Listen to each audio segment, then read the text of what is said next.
ഒരാളും നമുക്ക് ഒരു രൂപയുടെ സഹായം കാലം തരില്ല, ഒരു കുഞ്ഞുങ്ങളും തരില്ല. അഥവാ തരുന്നുണ്ടെങ്കിൽ അതിനനുസരിച്ച് അവർക്ക് വാല്യൂ കൊടുക്കണം. ഇപ്പൊ ഒരാൾ നമുക്ക് എന്തെങ്കിലും ഹെൽപ്പ് ചെയ്യുന്നുണ്ടെങ്കിൽ അവരെ നമ്മൾ കിടന്നു കൊടുത്തേ പറ്റൂ. ഒരു വട്ടെങ്കിലും അവന് നമ്മുടെ ശരീരത്തിൽ തൊടാൻ അവനൊരു അവസരം കൊടുത്തേ പറ്റൂ. അല്ലാതെ ഒന്നും ഒരിക്കലും തരില്ല. അതിപ്പോ 10 പ്രാവശ്യം തന്നാൽ 10ാമത്തെ ദിവസം 10 ദിവസം അവൻ വേണമെന്നില്ല. ചിലപ്പോൾ ഒരു വർഷം കഴിഞ്ഞിട്ട് പതുക്കെ അവന് വേണ്ടത് അവൻ നമ്മൾ നിന്നെടുക്കും. മനസ്സിലായോ? ആ ചെറുക്കൻ വിളിക്കുന്നത് സൂചിപ്പിച്ച് വിടുപിച്ച് വേണ്ടോ? എന്തിനാ മറ്റുള്ള ചെറിയ പയ്യന്മാരെയൊക്കെ നമ്മൾ ഓരോ ആഗ്രഹങ്ങളും മോഹങ്ങളും കൊടുത്തിട്ട് എന്തിനാ എന്തായാലും പോവില്ല. അപ്പൊ നമ്മൾ ഈ ചെറിയ മറ്റുള്ള ചെക്കന്മാർ ഓരോ കാര്യങ്ങൾ പറഞ്ഞ് ജിത്ത് നമ്മൾ ഒരിക്കലും മറ്റുള്ളവരെ അല്ല റൈസിക്കാം. അപ്പൊ നമ്മുടെ പെരവണിക്ക് നമുക്കത് ഞാൻ പറഞ്ഞ കാര്യത്തിൽ പറയുകയാണെങ്കിൽ നിങ്ങൾക്ക് ആർക്കും നമ്മളെ ഹെൽപ്പ് ചെയ്യാനോ സപ്പോർട്ട് ചെയ്യാനോ ഒരു രൂപയുടെ സഹായം എനിക്ക് നിങ്ങളിൽ നിന്നും ഒരാളിൽ നിന്നുമില്ല.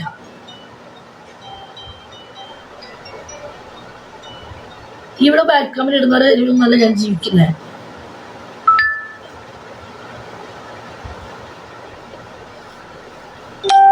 ഞാൻ പറഞ്ഞ കറക്റ്റ് അല്ലേ? പിന്നെ എന്നെ ഇഷ്ടപ്പെടുന്നവര് ആരെങ്കിലും എൻ്റെ കൂടെ നിൽക്കുന്ന പിള്ളേരിൽ ആരെങ്കിലും ബട്ടറോ മേബിളോ അത് സിൽവറോ അങ്ങനെ കുറച്ച് ആൾക്കാരൊക്കെ വരും. നമുക്ക് എന്തെങ്കിലും അവരെ കൊണ്ട് പറ്റുന്ന പോലെ എന്തെങ്കിലും സഹായം ഹെൽപ്പായിട്ടും എന്തെങ്കിലും തരുന്നു. അത് ഞാൻ സ്വരൂപിച്ച് കൂട്ടി വെക്കുന്നു. അതിനെ പേര് ഞാൻ ജോബിൽ ഉണ്ടാക്കുന്നുണ്ട് കേട്ടോ. അത് വേറൊരു കാര്യം. അപ്പം അങ്ങനെ കുറേ ആൾക്കാരുള്ളതും നമ്മളിങ്ങനെ ബുദ്ധിമുട്ട് ഇല്ലാണ്ട് ഇങ്ങനെ പോകുന്നു. അല്ല ഞാൻ പറയുകയാണ് അവലിസിക്ക അല്ല റൈസിക്ക, ഞാൻ ഇവരോട് പറയുകയാണ് എനിക്ക് ഒരു 1.5 വർഷം കൂടി കഴിഞ്ഞ് ഞാൻ ഈ ഫീൽഡ് ഔട്ടായി. കാരണം ഞാൻ നിർത്തുവാണ് ഈ ജോബ്. എൻ്റെ വീട് പണിയാണ് എൻ്റെ ഏറ്റവും വലിയ സ്വപ്നം. സ്ഥലം മേടിച്ചു, വീട് പണി നടന്നുകൊണ്ടിരിക്കുന്നു. എന്താ അത് കഴിഞ്ഞ് പിന്നെ ഞാൻ നിർത്തി. പിന്നെ എൻ്റെ നമ്പർ പബ്ലിക്കിൽ നിങ്ങൾ ആരും കാണില്ല. ഇനി അഥവാ എനിക്ക് വലിയ പ്രാരാബ്ദങ്ങൾ ഇനി വരുന്നുണ്ടെങ്കിൽ ഞാൻ ഒന്നുകൂടി ഈ ഫീൽഡിലേക്ക് ഇറങ്ങും. പിന്നെ നമ്പർ എടുക്കേണ്ട ആവശ്യമില്ല. എൻ്റെ എനിക്ക് ഒരുപാട് പേഴ്സണൽ കസ്റ്റമേഴ്സ് ഉണ്ട്. അവരായിട്ട് മുന്നോട്ട് പോകും. അത് മതി. ഇങ്ങനെ പബ്ലിക്ക് നമ്പർ കൊടുക്കുക പറഞ്ഞു നടക്കുന്ന ഒന്നും ചെയ്യില്ല വിജയിച്ചി. പറച്ചിൽ മാത്രം. അതൊക്കെ നമ്മുടെ കൂടെ ഇപ്പം നമ്മുടെ ഈ ലൈവില് ചേച്ചി അത് ചെയ്യ് ചേച്ചി ഇത് ചെയ്യ് ചേച്ചി എന്നൊക്കെ പറയും. അല്ലേ? പക്ഷെ അവരൊന്നും നമ്മൾ ഒരിക്കലും ഹെൽപ്പ് ചെയ്യില്ല. അവർക്കൊക്കെ വേണ്ടത് റീച്ചാണ്. മറ്റുള്ളവർ കാണുന്നുണ്ട്, ബി ചേച്ചിനെ അവർ സപ്പോർട്ട് ചെയ്യുന്നുണ്ട്. ബി ചേച്ചി നമ്മളൊന്ന് ചിന്തിക്കണം. നമ്മളിവിടെ കമന്റ് ഇടാത്തവരും നമ്മളെ ചേച്ചിന്ന് വിളിക്കാത്തവരായിരിക്കാം നമ്മളെ സപ്പോർട്ട് ചെയ്യാം. ആണോ അല്ലയോ? സത്യമാണ്. നമ്മുടെ ലൈവിൽ കണ്ടിന്യൂസ് ആയിട്ട് വരുന്ന കമന്റ് ഇടുന്നവരൊന്നും ആവില്ല നമ്മൾ സപ്പോർട്ട് ചെയ്യുന്നത്. ലൈവ് വാച്ച് ചെയ്യുന്നവരും നമുക്ക് കമന്റ് ഇടാത്തവരായിരിക്കും നമ്മളെ പിന്നിൽ നമ്മൾ സപ്പോർട്ട് ചെയ്യുന്നുണ്ടാവുക. ഒരു റീച്ച് ആഗ്രഹിക്കാത്ത ആൾക്കാർ. കറക്റ്റാണല്ലയോ?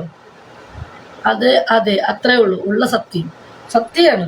ഇവിടെ വന്നിട്ട് ചേച്ചി മുത്തേ പൊന്നെ ബിജി കുജി അങ്ങനെ ചെയ്യ് ഇങ്ങനെ ചെയ്യ് എന്ന് പറയുന്നവർ ആരും നമ്മളെ സപ്പോർട്ട് ചെയ്യില്ല.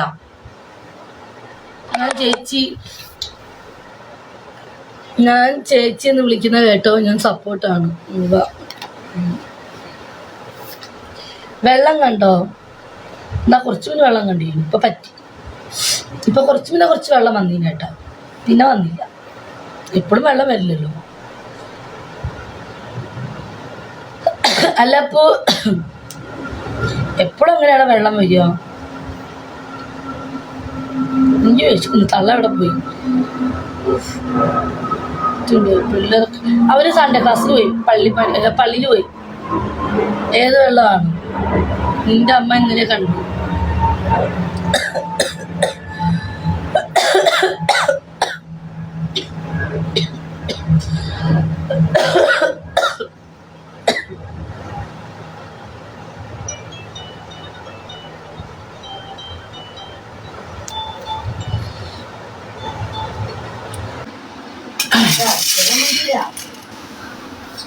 അപ്പൊ പിടിച്ചു. അയ്യോ ഞാൻ ലോൺ പൈസ പിള്ളേര് തന്നിട്ടുണ്ടായി. അയ്യോ ഞാൻ മറന്നുപോയി, ഞാൻ തുറച്ച എന്ന് പറഞ്ഞു. അവിടെ ഇരുന്നില്ലെന്ന്, അല്ലെങ്കിൽ അവിടെ ഇരിക്കുന്നുണ്ടാകുന്ന കേൾക്കാൻ. തിരക്കായിട്ടാവും. എവിടെ തിരക്ക്? ചെറുക്കം വെള്ളം ചോന്നുകൊണ്ട് കിടക്കും. ഞാൻ വന്നിട്ട് ഇപ്പൊ അങ്ങോട്ട് പോയില്ലല്ലോ. പോണെന്തുള്ള അവരുടെ വീട്ടിലേക്ക് പോകണമെന്നുണ്ടോ?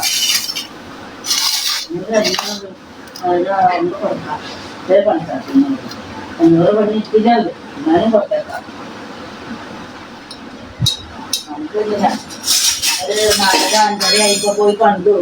ആ കണ്ടിട്ട് ഒരു ഇച്ചിരി ഉണ്ടാക്കി വെച്ചു. അമ്മ അങ്ങനെയുള്ള ആൾക്കാരാണ് അവര്. അവര് ഞങ്ങക്ക് പരിപാടി ഉണ്ടാവും. എന്റെ സൈസ് എല്ലാവരെയും വിളിക്കിട്ടാണ് പരിപാടി. ആർക്ക് പരിപാടി ഉണ്ടാവുന്നു? വീട്ടിലെ പരിപാടിക്ക് ഞങ്ങളെ വിളിക്കൂലേ ആലോചിച്ചേ. ശരി. അപ്പൊ ഞാൻ പറഞ്ഞു നിങ്ങളെപ്പോ വിളിക്കണ്ട് എന്ന് പറഞ്ഞു.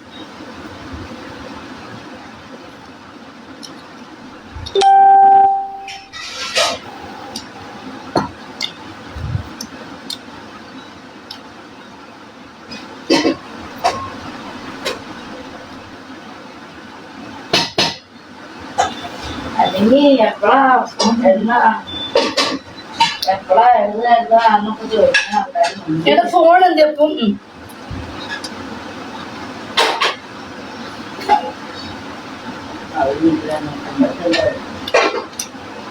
പിന്നെ പിള്ള വന്നിട്ടൊന്നും മുന്നേ കൊടുക്കൂല. ഞാൻ പറഞ്ഞു എന്റെ മക്കളെ നിന്റെ വീട് കൊച്ചുണ്ട്, ഞങ്ങൾ കുടുംബശ്രീ കൂടാതെ എന്റെ വീട് തന്നെ കൊടുക്കാൻ പറ്റാണ്ട് അതിനടി ആ ഓമനയുടെ വീട്ടിലെ ആ പൊട്ടൻ. അപ്പൊ ഞങ്ങൾ ആർക്കും കൊടുക്കാൻ അടി മിഠായി കൊണ്ടൊന്നുമില്ല. ആ 2 വീട്ടിൽ കൊടുക്കാനുണ്ടായിരുന്നു. എന്റെ മോള് വന്നിട്ട് ഒരു മിഠായി കൊടുക്കാൻ കിട്ടിയില്ല. പിന്നെ എങ്ങനെ അടിക്കുന്നു? വിജി കൊണ്ടുവന്നില്ല. മറ്റേ വിജി ഇഷ്ടംപോലെ മിഠായി കൊണ്ടുവരുന്നതാ. ഇതാണ് ഉണ്ടായില്ല.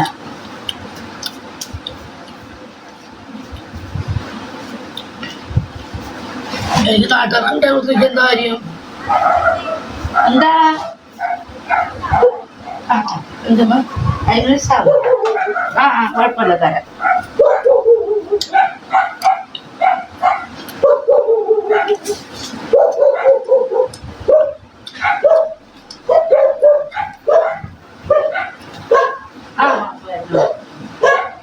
ഫണ്ട് വന്നു അപ്പുറത്തെ സവാള വെച്ചത്.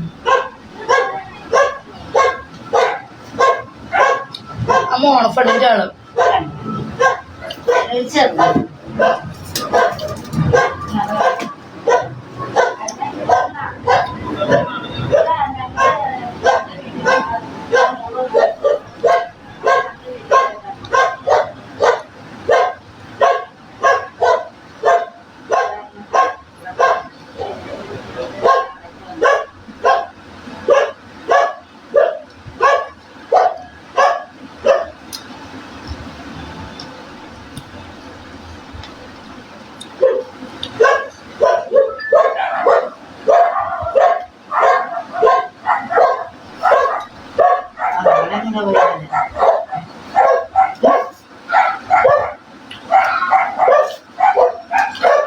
ഈ നാട്ടുകാർക്ക് കൊടുത്തിട്ട് എന്തായാലും മിഠായി.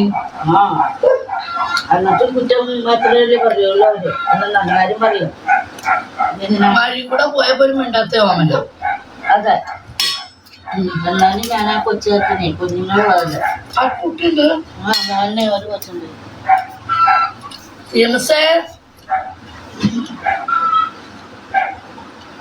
അങ്ങനെ കൊടുക്കണമെങ്കിൽ ഞാൻ ഗൾഫിലെല്ലാം കൂടെ ഇവിടെ കൊണ്ടുവന്നു പിള്ളേരുകളുണ്ട്. ഇവിടെ വന്നിട്ട് ഞാനില്ല. ഞാൻ എന്റെ പിള്ളേർ നല്ല വന്നിട്ട് ഇല്ലായിരുന്നു.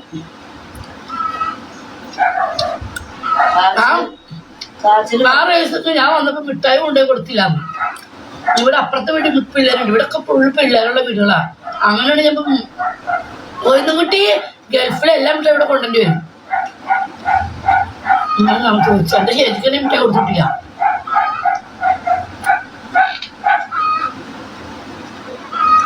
ഇന്ന് ഞായറാഴ്ച ആ തെണ്ടെങ്ങാനും വരുമോ?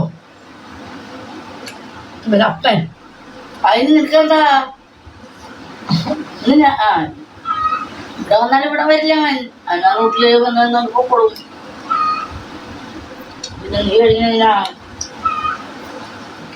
അതെ ഞാൻ വരുമ്പോ ഞായറാഴ്ച ദിവസം വരാറുണ്ട്. ഇന്നെന്താ വന്നിട്ടിങ്ങനെ ഇവിടെ വാങ്ങണം വീട്ടിലാ.